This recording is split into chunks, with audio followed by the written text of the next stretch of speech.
Hello student, online classes में आपका स्वागत है। आज आपके सामने एक नया टॉपिक लेकर के आए हैं। भारत में लौह इस्पात उद्योग के संदर्भ में अध्ययन करेंगे। जैसा कि आप जानते हैं, भारत में लौह इस्पात उद्योग से रिलेटेड बहुत सारे क्वेश्चन आते हैं। क्लास 10th से शुरू करते हैं, बोर्ड एग्जाम में मानचित्र कार्य से रिलेटेड आते हैं। क्वेश्चन डायरेक्टली आता है, भारत में लौह इस्पात उद्योग के वितरण क्षेत्र का उल्लेख कीजिए।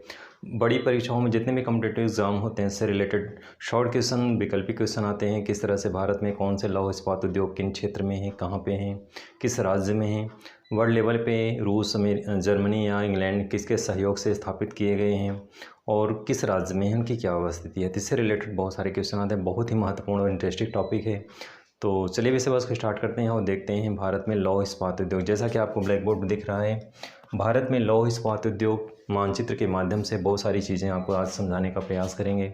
जैसा कि आप जानते हैं, ऐसे आप लर्न कर लेते हैं लेकिन भूल जाते हैं। जब तक मानचित्र के माध्यम से आप अभ्यास नहीं करेंगे कौन से लौह इस्पात उद्योग की क्या अवस्थिति है, तब तक आपको ये मैटर या टॉपिक समझ में नहीं आएगा। तो चलिए इसे बस स्टार्ट करते हैं और आगे बढ़ाते हैं।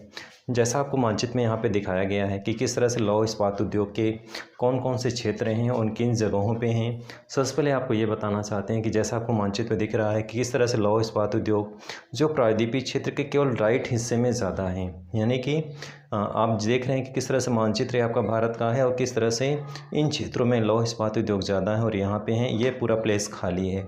उसके पीछे का कारण क्या है कि जैसा आप जानते हैं, कोई व्यक्ति अगर इंडस्ट्रीज स्थापित करेगा कि लौह इस्पात उद्योग से रिलेटेड, तो अगर मान लीजिए दिल्ली में स्थापित करता है और कच्चा रॉ मटेरियल उसे अगर बिहार से ले जाना पड़ेगा, तो बिहार से दिल्ली तक का जो परिवहन जो साधन जो खर्चा आएगा, ऐसे कंडीशन में उसका जो प्रोडक्ट होगा बहुत ज़्यादा कॉस्टली होगा। यानी कि इंडस्ट्रीज़ अगर वो दिल्ली में स्थापित करता है और कच्चा माल जैसे कोयला है या खनिज पदार्थ है, अगर वो बिहार से ले जाएगा तो उसे काफ़ी कॉस्टली पड़ेगा प्रोडक्ट बनाने में। लेकिन अगर बिहार में ही अगर वहाँ पे कच्चा माल उसे आसानी से मिल रहा है और वहीं पे अगर वो अपना फैक्ट्री स्थापित करता है, इंडस्ट्रीज स्थापित करता है, तो ऐसे में उसकी लागत कम आएगी। तो प्रोडक्ट की लागत देखी जाती है। तो भारत में भी वही स्थिति है। जिन क्षेत्रों में जहाँ पे कोयला है, बिजली है, पानी है, खनिज पदार्थ है, आसानी से मिल जा रहा है, उन्हीं स्थानों में लौह इस्पात उद्योग स्थापित किए गए हैं और इससे कम उत्पादन जो उत्पादन होगा उसकी लागत बहुत कम आएगी, जिससे प्रॉफिट ज़्यादा होगा। तो इस तरह से इन चीज़ों को ध्यान में रख करके लौह इस्पात उद्योग के जो प्लेस हैं यहाँ पे हैं। आपसे अगर ये चीज़ आपके माइंड में हिट करना चाहिए कि भारत में सभी जगहों पर लौह इस्पात उद्योग क्यों नहीं हैं या क्यों स्थापित नहीं किए गए हैं, केवल कुछ ही प्लेसों में ऐसा क्यों है। तो इसका सरल सिंपल सा जवाब है कि कोई भी इंडस्ट्रीज़ स्थापित उन्हीं प्लेस में की जाती है जहाँ पे उसे कच्चा माल आसानी से प्राप्त हो जाता है। और कच्चा माल आसानी से जब प्राप्त हो जाएगा तो जो प्रोडक्ट की जो लागत होगी वो सस्ती होगी, उसका दर जो प्राइस दर होगा वो एक सीमा तक निर्धारित हो जाएगा और कम लागत आएगी उसके पीछे।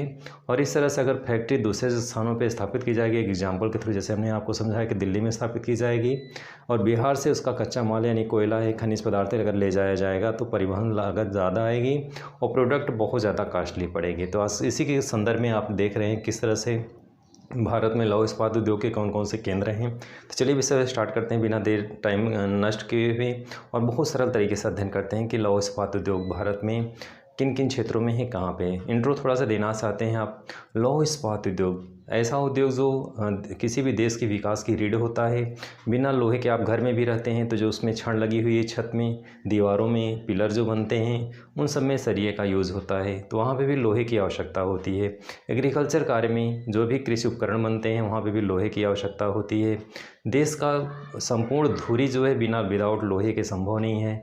ऐसे में लोहे को आधारभूत उद्योग की श्रेणी में रखा गया, यानी लोहा जो होता है वो आधारभूत उद्योग की श्रेणी में रखा गया। बिना लोहे का देश का विकास, किसी भी देश का विकास संभव नहीं है, इसलिए इसे आधारभूत उद्योग के नाम से भी जाना जाता है। अब चलिए हम लोग कुछ महत्वपूर्ण बिंदुओं का अध्ययन करते हैं। भारत में लौह इस्पात उद्योग की शुरुआत 19वीं शताब्दी के अंतिम दशकों में हुई। थोड़ा से ऐतिहासिक चीज़ें हैं, इसको समझेंगे।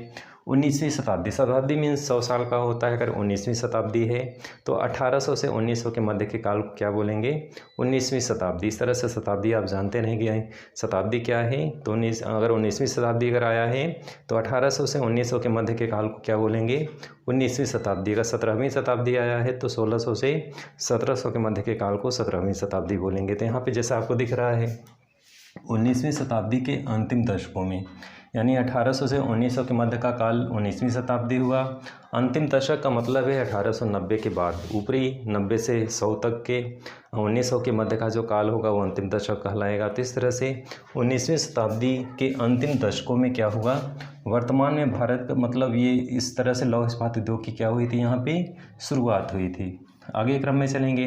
भारत में देश का पहला लौह उद्योग कारखाना 1874 में कुल्टी यानी पश्चिम बंगाल में स्थापित किया गया। तो ये वेरी इंपॉर्टेंट क्वेश्चन है, इसको आप लर्न रखेंगे कि भारत में देश का पहला लौह उद्योग कारखाना कहाँ पे स्थापित हुआ था, कुल्टी, जो पश्चिम बंगाल में पड़ता है। कब स्थापित हुआ था, 1874 में।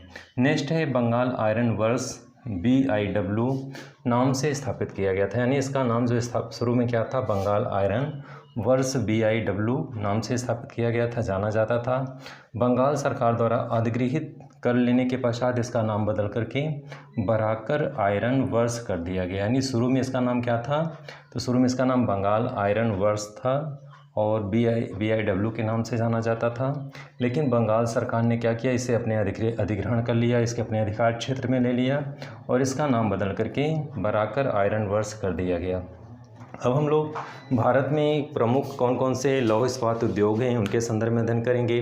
कौन कौन से लौह इस्पात उद्योग हैं, उनकी क्या अवस्थिति है। तो जैसा आपको दिख रहा है, Tata iron and steel company पहला जो है, Tata iron and steel company, यहाँ पे आपको दिख रहा है ब्लैक बोर्ड पे, इसको टिस्को के नाम से जाना जाता है। एग्जाम में कभी इस तरह से आता है, टिस्को क्या है, तो टिस्को का पूरा नाम क्या है, Tata iron and steel company है। और इसकी स्थापना देखेंगे 1907 में इसकी स्थापना की गई थी। स्वर्णरेखा नदी के किनारे जमशेदपुर टाटा द्वारा यह स्थापित किया गया था और ये झारखंड के जमशेदपुर में स्थित है। यानी ये Tata iron and steel company कहाँ पे स्थापित है, तो झारखंड के जमशेदपुर में स्थापित किया गया था। और यह अगला इसमें इम्पोर्टेंट क्या चीज़ है इसमें, कि एशिया का सबसे बड़ा इस्पात कारखाना है। तो ये एशिया का सबसे बड़ा इस्पात कारखाना, इसकी सबसे बड़ी महत्ता है।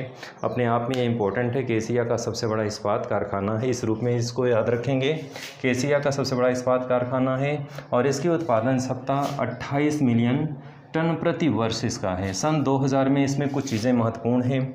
सन 2000 में इसे सबसे कम लागत पर इस्पात बनाने का खिताब मिला, यानी दुनिया का सबसे ऐसा ये प्लांट है जो सबसे कम लागत पर इस्पात बनाने का इसे खिताब मिला था। कब मिला था, सन 2000 में। सबसे सस्ता इस्पात बनाने का खिताब इसे प्रदान किया गया था वैश्विक लेवल पे से, यानी कम लागत पे इस्पात बनाने का एक पहला ऐसा एक तरह से वैश्विक लेवल पे ये इंडस्ट्रीज़ है जो कम लागत पे बनाता है। स्टूडेंट जैसा आप देख रहे हैं, सन 2000 में से सबसे सस्ता इस्पात बनाने का खिताब वर्ल्ड लेवल पे मिला।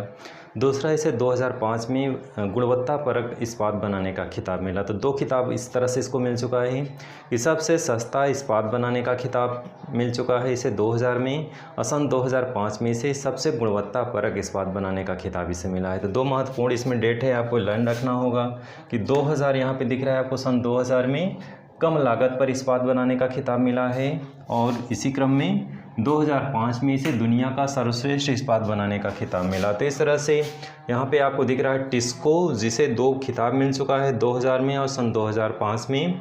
एक तो कम लागत पर इस्पात बनाने का खिताब और दूसरा क्या है, दुनिया में सर्वश्रेष्ठ इस्पात बनाने का खिताब इसे मिल चुका है।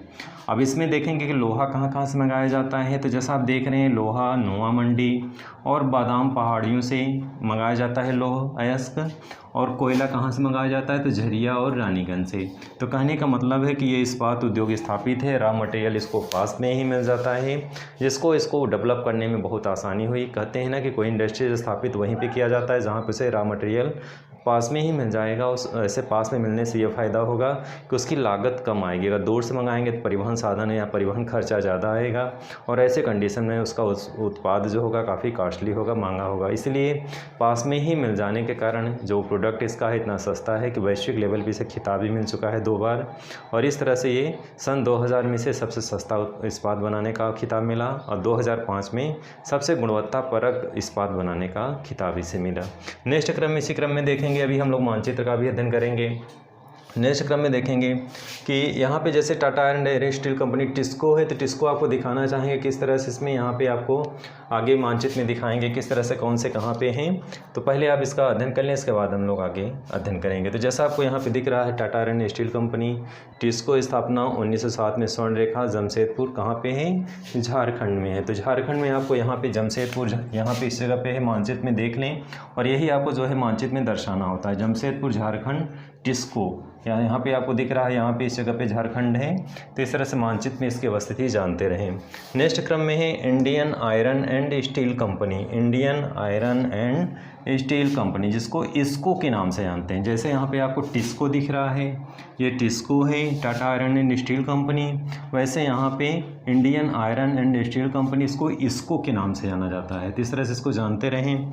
अब इसको की स्थापना कब हुई थी, 1918 में। जैसे टिस्को की स्थापना 1907 में हुई थी, वैसे इसको की स्थापना 1918 में हुई थी। अब इसके अंतर्गत 3 प्लांट हैं। अब इसको में कौन कौन से प्लांट हैं देखेंगे। तो पहला है बर्नपुर है, हीरापुर है और कुल्टी है। ये 3 महत्वपूर्ण प्लांट हैं इसको के, और कहाँ पे हैं ये, पश्चिम बंगाल में। यानी इसको के तीनों प्लांट पश्चिम बंगाल में हैं और इसको स्थापित किया गया था 1976 में, स्थापित किया गया था 1918 में, और 1976 में सरकार ने इसे अपने अधीन मतलब अपने नियंत्रण में ले लिया। 2 चीज़ें महत्वपूर्ण बिंदु हैं। 1918 में इसको स्थापना की गई थी और 1976 में सरकार ने इसको अधिगृहित करके अपने नियंत्रण में ले लिया, सरकारी नियंत्रण के अंतर्गत ये आ गया। तो 2 बिंदु इसमें हैं, महत्वपूर्ण है, दोनों को आपको लन रखा होगा। और कहाँ पे है ये, पश्चिम बंगाल में। और प्लांट कितने हैं, 3 प्लांट हैं। कौन कौन से, बर्नपुर है, हीरापुर है और कुल्टी है। तीनों पश्चिम बंगाल में तीनों प्लांट स्थापित हैं और सरकार के द्वारा 1976 में इसको अपने अधिकार में ले लिया गया था। दामोदर नदी घाटी के किनारे ये प्लांट स्थापित है और इसमें लौह अयस्क कहाँ से मंगाया जाता है, कहाँ से प्राप्त किया जाता है, सिंहभूमि झारखंड से। कोयला जो है सरिया से प्राप्त किया जाता है। तो ये रॉ मटेरियल, कच्चा मटेरियल है जिसे इन प्लेसों में प्राप्त किया जाता है और इस तरह से इसको आगे बढ़ाया जाता है। नेक्स्ट क्रम में इसी को हम, जैसा कि आपको दिख रहा है इसको और इसको प्लांट आपको मानचित्र में, जैसे यहाँ पे आपको दिख रहा है बर्नपुर, हीराकुंड और कुल्टी, ये पश्चिम बंगाल में है। तो जैसा आपको देख रहे हैं पश्चिम बंगाल के पूरा क्षेत्र है और इस तरह से इसको यहाँ पे स्थापित किया गया। इसको कुल्टी देख रहे हैं आप, यहाँ पे किस तरह से कुल्टी प्लांट है यहाँ पे पश्चिम बंगाल में। तो इस तरह से इसको आप जानते रहें। नेक्स्ट क्रम में इसी क्रम में अध्ययन करेंगे Visvesvaraya iron and steel company, VISL के नाम से जाना जाता है, Visvesvaraya iron and steel company. स्थापना इसकी 1923 में हुई थी। महत्वपूर्ण डेट आपको याद रखेंगे, एग्जाम में यही सारी चीज़ें आती हैं। किस डेट में यानी किस सन में स्थापित किया गया था, किस राज्य में है, किसकी स्थापना कहाँ पे हुई है, किस राज्य में इसकी अवस्थिति है। तो ये महत्वपूर्ण बिंदु है, इसको लन रखेंगे।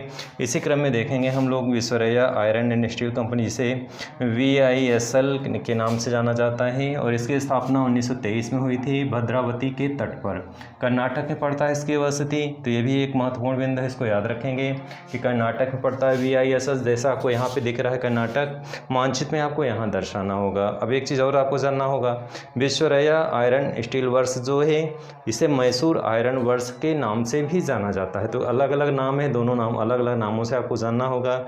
चाहे इसे मैसूर आयरन वर्क्स के नाम से बोलें, चाहे विश्वरैया के नाम से बोलें या फिर भद्रावती के नाम से बोलें। एग्जाम में 3 तरह के क्वेश्चन आते हैं, तीनों के अलग अलग नाम से आते हैं। आपको जानना ज़रूरी है कि कभी कभी एक चीज़ 3 नामों से जाना जाता है। तो एग्ज़ाम में इस तरह से क्वेश्चन आता है, चाहे आप इसे Visvesvaraya iron and steel company के नाम से जानें, चाहे VISL के नाम से जानें, या फिर इसी को किसके नाम से जानें, Mysore Karnataka and Mysore iron and steel company VISL, या फिर भद्रावती के नाम से जाना जाता है। तीनों एक ही चीज़ें हैं, यानी एक चीज़ को 3 नामों से जाना जाता है। तो आगे इसी क्रम में हम लोग नेक्स्ट क्रम में आगे बढ़ते हैं। नेक्स्ट है राउरकेला इस्पात कारखाना। राउरकेला इस्पात कारखाना, इसकी स्थापना कहाँ पे कब हुई थी, 1955 में हुई थी। इसके सहायता से जर्मनी के सहयोग से, और कहाँ पे है ये, उड़ीसा में स्थापित है। तो इस तरह से राउरकेला इस्पात कारखाना 1955 में जर्मनी के सहयोग से उड़ीसा में स्थापित किया गया था। और इसी क्रम में आगे हम लोग देखेंगे इसमें कि लोहा इसमें कहाँ से प्राप्त किया जाता है। तो क्योझर उड़ीसा में पड़ता है, यानी क्योझर उड़ीसा से प्राप्त किया जाता है लोहा। कोयला कहाँ से प्राप्त किया जाता है? बोकारो से और झरिया से प्राप्त किया जाता है। तो कोयला इन दोनों प्लेस से प्राप्त किए जाते हैं और लोहा जो है क्योंझर उड़ीसा से प्राप्त किया जाता है। नेक्स्ट क्रम में इसी में देखेंगे, आगे हम लोग मानचित्र में भी अध्ययन करेंगे किस जगह पे कहाँ पे है।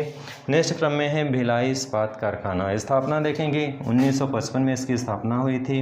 भिलाई इस्पात कारखाना कहाँ पे है? छत्तीसगढ़ में। और ये किसकी सहायता से स्थापित किया गया था? रूस की सहायता से। वेरी इंपॉर्टेंट है, एग्जाम में इस तरह से क्वेश्चन आता है कि भिलाई इस्पात कारखाना किसके सहायता से, किस देश की सहायता से स्थापित किया गया था? तो रूस की सहायता से स्थापित किया गया था। जैसा कि आप जानते हैं रूस हमारा बहुत ही मित्रवत संबंध हमारे रूस से रहे हैं। हालांकि शीत युद्ध के टाइम में वैश्विक लेवल पर तनाव उत्पन्न हो गया था, लेकिन फिर भी भारत के साथ उसका बेहतर संबंध था।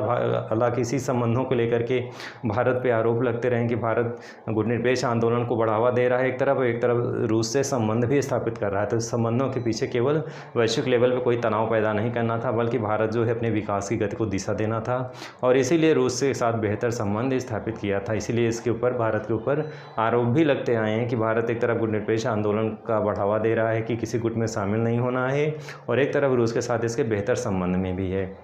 तो रूस के साथ जो बेहतर संबंध है उसके पीछे कोई गुटबंदी नहीं, कोई चालबाजी नहीं, कोई विदेशी कोई इस तरह की कोई शक्ति प्रदर्शन नहीं। केवल भारत का केवल इतना उद्देश्य था कि भारत अपना विकास करना चाहता है, आर्थिक विकास करना चाहता है और देश को आगे ले जाना चाहता है। तो इसी क्रम में रूस के साथ बेहतर संबंध थे और इसी बेहतर संबंधों का ही परिणाम था रूस की सहायता से भारत में इस्पात कारखाने स्थापित किए गए थे। तो यही महत्वपूर्ण बिंदु, इसको आप जानते रहें कि यहाँ पर इस तरह से जो स्थापना किया गया जो है उसमें रूस का विशेष योगदान था और इसी के सहायता से यहाँ पे जो है ये संयंत्र स्थापित किया गया था। तो डियर स्टूडेंट, इस तरह से आप महत्वपूर्ण बिंदुओं को अभी से जानते रहें कि कौन कौन से क्या क्या चीज़ें हैं। आगे हम लोग इसी क्रम में चलते हैं। नेक्स्ट इसी क्रम में है, तो जैसा आप देख रहे हैं कि भिलाई कारखाना रूस के सहयोग से जो था, और इसमें लौह अयस्क कहाँ से प्राप्त किया जाता है? डाली रजारा की पहाड़ियों से लौह अयस्क प्राप्त किया जाता है। और कोयला कहाँ से प्राप्त किया जाता है? कोरबा की खानों से कोयला प्राप्त किया जाता। तो भिलाई इस्पात कारखाना का जो कच्चा रॉ मटेरियल है वो लौह अयस्क डाली और रजहरा की पहाड़ियों से प्राप्त किया जाता है और कोयला जो है कोरबा की खान से प्राप्त किया जाता है। नेक्स्ट क्रम में हम लोग चलते हैं दुर्गापुर इस्पात कारखाना। जैसा कि आप जानते हैं दुर्गापुर इस्पात कारखाना, इसकी स्थापना 1956 में हुई थी और ये पश्चिम बंगाल में। वेरी इंपॉर्टेंट है, एग्जाम में ज़्यादातर बार इस तरह से क्वेश्चन आ चुके हैं कि दुर्गापुर इस्पात कारखाना किस राज्य में है, कहाँ पे है, कब स्थापित किया गया था।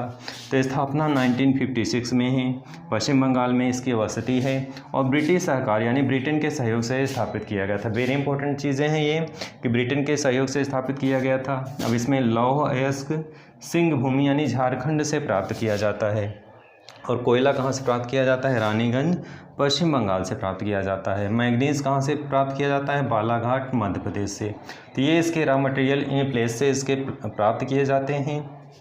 और यहाँ पे इसकी विशेषता क्या है कि इसमें इस्पात का निर्माण तो होता है और इसमें विशेष रूप से रेल की पटरियों का भी निर्माण यहाँ पे होता है। तो रेल की पटरियों के निर्माण के लिए दुर्गापुर जो है अपने आप में जाना जाता है, बहुत ही महत्वपूर्ण है रेल की पटरियों के निर्माण के लिए। नेक्स्ट इसी क्रम में आगे हम लोग अध्ययन करेंगे बोकारो इस्पात लिमिटेड। जैसा कि आप जानते हैं बोकारो इस्पात लिमिटेड, इसकी स्थापना 1964 में हुई थी झारखंड में और ये रूस के सहयोग से स्थापित किया गया था। जैसा कि आप जानते हैं कुछ महत्वपूर्ण बिंदु हैं, कौन किसके सहयोग से स्थापित किया गया था और किसका क्या योगदान था स्थापना के पीछे। तो यहाँ पे रूस के सहयोग से स्थापित किया गया था और इसमें लौह अयस्क क्योंझर से प्राप्त किया जाता है और ये इसका महत्वपूर्ण बिंदु है। डियर स्टूडेंट, इसी क्रम में नेक्स्ट है सलेम इस्पात उद्योग। सलेम इस्पात उद्योग जिसकी स्थापना 1982 में किया गया था, तमिलनाडु में स्थापित है। तो ये सारी चीज़ें अन्य में आएंगी। नेक्स्ट इसी क्रम में है विजयनगर इस्पात उद्योग केंद्र, जिसकी स्थापना 1993 में कर्नाटक में किया गया था। तो जैसा आप देख रहे हैं सलेम और विजयनगर दोनों यहाँ पे किस तरह से दक्षिण भारत के प्लेस में लास्ट में एकदम है। इनकी मानचित्र की अवस्थिति को अब हम लोग समझेंगे कि कौन से महत्वपूर्ण लौह इस्पात उद्योग हैं और किस प्लेस में है, उसकी क्या अवस्थिति है। इसको जानना बहुत ही ज़रूरी है, बहुत ही आवश्यक है, क्योंकि मानचित्र के माध्यम से ही आप जब तक अवस्थिति नहीं समझेंगे तब तक आपको याद नहीं होगा और जब तक याद नहीं होगा कॉन्सेप्ट क्लियर नहीं होगा, उसी में आप कन्फ्यूजन में रहेंगे हमेशा। डियर स्टूडेंट, अब हम लोग मानचित्र के संदर्भ में अध्ययन करेंगे। जैसा आप देख रहे हैं ब्लैक बोर्ड पर कि मानचित्र में थोड़ा सा उसकी अवस्थिति समझ लें तो ज़्यादा बेहतर हो जाएगा। जैसा कि आपको ऊपर से दिख रहा है भिलाई छत्तीसगढ़, यानी भिलाई इस्पात कारखाना कहाँ पे है? छत्तीसगढ़ में। मानचित्र आपको इस जगह पे दर्शाना है। नेक्स्ट क्रम में है दुर्गापुर, पश्चिम बंगाल में है। हिंदुस्तान स्टील लिमिटेड, आपको दुर्गापुर जो है कहाँ दर्शाना है, पश्चिम बंगाल में, इसकी अवस्थिति आपको मानचित्र में दिख रही है। नेक्स्ट इसी क्रम में है कुल्टी, पश्चिम बंगाल में जो पड़ता है, इसको के अंतर्गत आता है ये, तो इस जगह पश्चिम बंगाल में, और आपके मानचित्र में तीनों अवस्थिति आप दिख रहा है, आपको इस जगह पे दर्शाना है। नेक्स्ट क्रम में है बोकारो स्टील प्लांट, बोकारो में जैसा आपको दिख रहा है, बोकारो आपको यहाँ पे झारखंड में दर्शाना है, बोकारो स्टील लिमिटेड के नाम से जाना जाता है। नेक्स्ट है जमशेदपुर, झारखंड, टिस्को के नाम से जाना जाता है, आपको इस जगह पे दर्शाना है झारखंड में, यहाँ पे मानचित्र में। नेक्स्ट इसी क्रम में है राउरकेला, उड़ीसा में पड़ता है, राउरकेला स्टील प्लांट, और राउरकेला इस्पात उद्योग है ये, और यहाँ पे मानचित्र में आपको उड़ीसा में दर्शाना है। नेक्स्ट क्रम में है विशाखापट्टनम, आंध्र प्रदेश में पड़ता है, एकदम समुद्र के किनारे पे, एकदम बॉर्डर पे है, तो आपको इस जगह पे यहाँ पे दर्शाना है। नेक्स्ट इसी क्रम में है Mysore, Karnataka, Mysore iron and steel company, जैसा कि इसका पहले भी हमने आपको चर्चा किया कि 3 नामों से जाना जाता है, चाहे मैसूर आयरन एंड वर्क्स के नाम से जाना जाता है, VISL के नाम से जाना जाता है, या फिर भद्रावती के नाम से जाना जाता है। तीनों एक चीज़ हैं, और इसे आप कर्नाटक में यानी मैसूर में दर्शाएंगे। नेक्स्ट इसी क्रम में है सलेम, तमिलनाडु में पड़ता है, सलेम इस्पात संयंत्र, ये भी आता है एग्जाम में, कहाँ पे है, तमिलनाडु में है। कहाँ पे स्थापित करेंगे, तो इस तरह से आपका तमिलनाडु में इस जगह पे आप दर्शाएंगे। नेक्स्ट है विजयनगर, कर्नाटक में पड़ता है, विजयनगर इस्पात केंद्र, जैसा कि आपको यहाँ दिख रहा है मानचित्र में। तो इस तरह से मानचित्र की अवस्थिति के माध्यम से आप ये एक्सरसाइज आप कर सकते हैं और समझ सकते हैं कौन से इस्पात उद्योग, कौन से स्टील प्लांट कहाँ पे हैं, किस जगह पे हैं, किस राज्य में हैं, और कहाँ पे दर्शाना। तो एग्ज़ाम से रिलेटेड ये सारे बहुत ही महत्वपूर्ण टॉपिक हैं, एग्ज़ाम में आते हैं। 10th से लेकर के कॉम्पिटिटिव सभी एग्जामों में क्वेश्चन आते हैं। तो ये स्टूडेंट आज को बहुत सरल तरीके से आपको समझाया गया है कौन से प्लांट किस राज्य में, किसकी सहायता से स्थापित किया गया था, उसकी क्या विशेषता है। आज की वीडियो में बस इतना ही। वीडियो अच्छा लगा तो लाइक और सब्सक्राइब करें, क्योंकि आपका सहयोग बहुत ज़रूरी है, और इस तरह से वीडियो आगे आपके बहुत बेहतर ज्योग्राफी से रिलेटेड, हिस्ट्री से रिलेटेड, इकोनॉमिक्स से रिलेटेड, सभी विषयों से रिलेटेड आपके टॉपिक इससे मिलते रहेंगे। आज की वीडियो में बस इतना ही, अगले वीडियो में फिर से मिलेंगे। तब तक के लिए धन्यवाद।